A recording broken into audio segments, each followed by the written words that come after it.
What's up? This is Kim Cesarion, and you're watching renownedforsound.com. So Kim, how you doing? I'm good. How are you? Good, good. A bit fatigued. A little We were bit. just talking about. Yeah, but I'm good. You're over here doing a promotional tour for the new album Undressed. Yes. Talk to us a little bit about the album for anyone who hasn't heard it yet. Well, it's an album that we worked on for quite some time. Actually, we started working on the album before I signed with Sony. So it's been a few years, and we just had fun with it at first, trying to find something that was a little bit different, but people still could relate to. Mm-hmm. Wasn't too strange, and you know, that would also kind of sum up what I've been listening to as a kid growing up. I was not making funk album or R&B album, just make some like it's fusion in a way. If you listen to the album, you hear a little bit of funky stuff, and you hear the slow songs, you hear like a little bit of baby making music and a little bit of pop, and you just make it all like a mix. It's a fusion. That's what I would say is a fusion. So what are the themes that are running through it? Are they more romantic songs? Are they more sort of upbeat? Sorry? So what are the themes that are running through? Oh, the themes? Yeah, so are they more upbeat songs, or are they more aimed towards love and relationships and that sort of thing? The whole album is about relationships, Mm-hmm. even though it's up tempo and down tempo.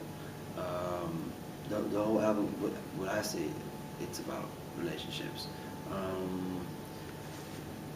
and most of the songs, in the end of the day, the guy does not get the girl. It's love that doesn't work out, or love that he wants and can't get. But I also want women to be able to listen to the songs and just switch out to him and her and him, and be able to relate to it.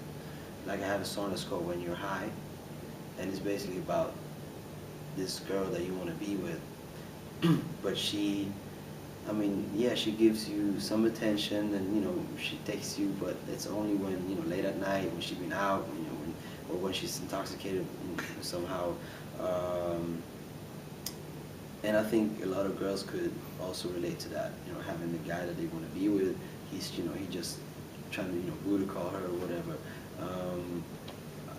It's not an album just for guys to It's just, I want to make an album for everybody. I want to make an album that people can be like, yeah, I'm going through a similar situation in my life, and you just told the story that I'm going through. Kind of like a soundtrack to people's lives. It's about relationships. When you are sitting down to write a song, or an album in this case, do you write from personal experience? You're talking about these relationships and the guy trying to get the girl, etc., and not always panning out the way that the guy would want to. Is that drawn from personal experiences, or? Some are, and I think some songs might be like it might be something that's just in the back of my head, Yeah. feelings that is in the back of my head that I don't really think about daily, but it might come out in the song, and then I'm realizing it, when I'm listening to the song now or tomorrow, sometimes. But yeah, I write from my own experiences. I write from experiences, stories that happen to my friends. So from an observational point of view, is it? Yeah, both. It's both. Yeah. And then sometimes we add a little bit of fiction to some of the songs, and some songs are not, from my own experience or somebody else's experience. We just thought, we felt that it was a cool concept and that we can make. Some concept might be, you might think that it's already been done, but Yeah. then we want to do it again, but make it different and make it new and make it fresh for 2014, like the world that we live in now. Because relationships between people change, all the time. It looks different now. Relationship doesn't look exactly the same as it did 40 years ago. Yeah. So going into the studio to write and record an album, do you go in with a sound in mind, like you go in with a result that you want to achieve, or does that sound and the style develop through the recording process? We never know what song we're going to make when we go in the studio. Okay. We probably go through 5 different ideas, and then sometimes we go back to them, or sometimes we just hit it straight away. We open a fresh project and we just start. That's how we've been doing with every song, except the songs I haven't been writing with my little team of 4. So in terms of songwriting, are there songs that don't necessarily make the cut, or do you overwrite and then sort of go through the songs that you've got? We probably got down? have enough songs to put out 2 more albums. Wow. At least 1 more album with the same amount of songs, even more songs. Well, this album I could probably put out with 20 songs, just the amount of songs that we have. But then we might not feel that all. You know what? We actually had to kill some songs that we really liked and that I really liked, and some songs that is not 100% finished yet, that we didn't have time to finish, and et cetera, et cetera, et cetera. So yeah, we could probably put out 1.5 album, 2 more albums right now. Well, that must be quite comforting to know that you've also got those songs to fall back on. Oh yeah, I have songs that we made 2 years ago, 3 years ago, that I know will be on the next album. I will fight for those songs. Wow. Well, I don't know how much fighting I have to do or that will be needed, because they feel pretty obvious that they need to be on the next album.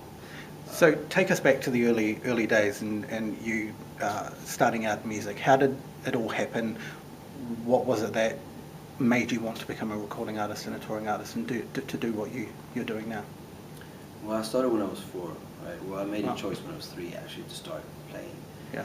And I started playing when I was 4. Just turned 4, and I've been doing music for such a long time, playing on stage and doing all of that, classical training. And then, obviously, looking and listening to artists like D'Angelo, who is a great performer, made me want to do that, because I didn't sing at first. I only played instruments. But seeing, because I watched his show 2001 in Stockholm, the Voodoo Tour. Mm-hmm. I was blown away. I saw Earth, Wind & Fire live when I was, 8, 9, 10. I was blown away. Like, that inspired me a lot to, wanting to be on stage, and not being on stage just playing violin, but being on stage singing, performing in a different way. And obviously I was, in school that was classical music, but at home we played all, funk, blues, jazz, R&B, reggae, soul, neo-soul. So that genre has always been a huge part of my life. But to growing up looking at artists like that, or watching artists like that, listening to artists like that, made me want to become an artist, obviously. So you're from Stockholm? Yes, I am. Was that a good environment to grow up in terms of, there's a lot of successful artists that come out of Sweden. So there's some very big and some very successful footsteps to follow in. Was that a good environment for you, and do you think that there's a lot of opportunities for emerging artists in Sweden and in Stockholm? I don't know how it would be to go from somewhere else, like if you're from Australia or if you're from the US, and go to Sweden and try to make a career to go international. I don't know, so I can't answer that question, but to be from Sweden, yeah. It's a good place. We have a lot of talented people. All the people I work with are all from Sweden, and my tour manager, engineer, my whole band, like we all went to the same school. We know each other for 8 years. Lucas, who I wrote the whole album with, he's a part of the the 4 that we're working on the album. We went to the same school since 2nd grade in elementary school. So like it's a good place. You have a lot of talent. So you keep quite a close-knit team beside you and around you. Yeah. I need to trust them. I need to be able to trust them. Yeah. Obviously, I can trust new people, but I'm just saying that it's easy because everybody is there. You have everything in front of you. Like from school, like my whole team is just, I know them for such a long time, and we just happen that we work together because it's easy, and we like each other, we know each other, and we trust each other. But yeah, Sweden is a good place to start off, a career in. If you find the right people to work with. Yeah.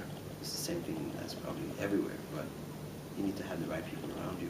That's the most important thing to start with. So how have you found the transition going from essentially going from obscurity into the world of sort of mainstream pop, R&B, funk?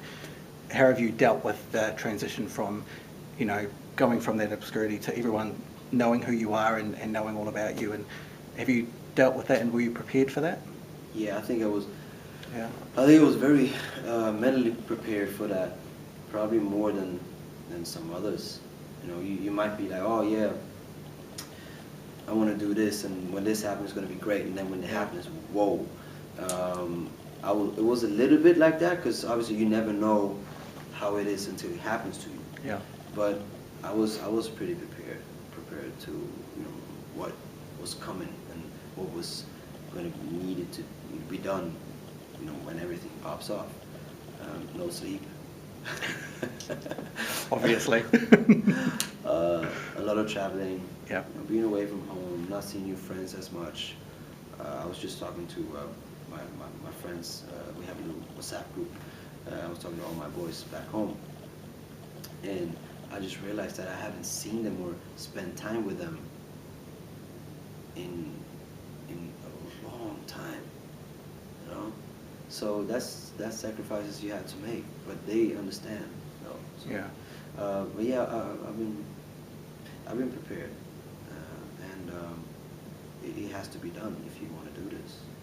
Has there been any hurdles that you've encountered along the way? Any hurdles? So has there been any challenges that you've encountered, you know, in your journey that have made you maybe want to hang up the microphone and turn to a different path, or? No, not to hang up the microphone, but let's put it this way: to lose one of the most important people in your life, and that's been meaning so much to you growing up, and you know, just is a reason to who I am today. To lose that person, to find that person, you know, passed away, in the same time you're releasing or you're finishing an album, your career just starting, you're starting to travel, you know, and then to have to leave my mom's, you know, home by herself. That was probably one of the most hardest things about this whole year and the past 1-2 years. Yeah. What gets you through that? Probably just keep on going, you know. Yeah. I still haven't really sat down and had some time off to, you know, to mourn and to reflect about everything. But it's that's probably been the hardest thing. So in terms of, well, I mean, who knew that would happen? I mean, exactly. It's not really a part of the music business in that way. That's, for me, that's what's been hard. If that wouldn't happen, I don't know if I would be able to give you an answer about something that would have been hard. So there's definitely a lot of sacrifices involved, and sorry? A lot of sacrifices. Oh yeah, I mean involved. obviously that's one thing, but it's still part of it, and you need to know that before entering this business and entering this lifestyle, I guess. So in terms of touring, when can we expect some shows? And what can we expect with the shows? I can't wait to be down here and touring. I don't think any of us can wait to be down here touring. It's but I don't know. I don't have a date yet. But hopefully I'll be back in your summer, which means our winter, and that's even better. Even better. Oh, that's hell back home during that time. You have it nice down here, so that would be amazing. And I've said that I want to give the audience something different when we perform. Otherwise, it could just be home and, you know, press play and listen to the songs. Yeah. Obviously, that's something that comes with time, because the album needs to be out. People need to know all the songs for me to be able to, you know, switch them around a little bit and make them different, so people can hear, like, know the songs, love the songs, and be like, oh, it's this song, but it's different, like I did with Undressed and then the Atlantis version. You know what I'm saying? So you're keeping it fresh. Yeah, that's what I want to do, but that's something that comes with time. Now I need to, you know, build up everything, and always build up a show, because we're just in the beginning, and it's everything is very limited. But so that's an answer to what we can expect. What you can expect, well, it's just good music, good live music. Brilliant. Thank you very much, and we look forward to seeing you. Thank you. Great.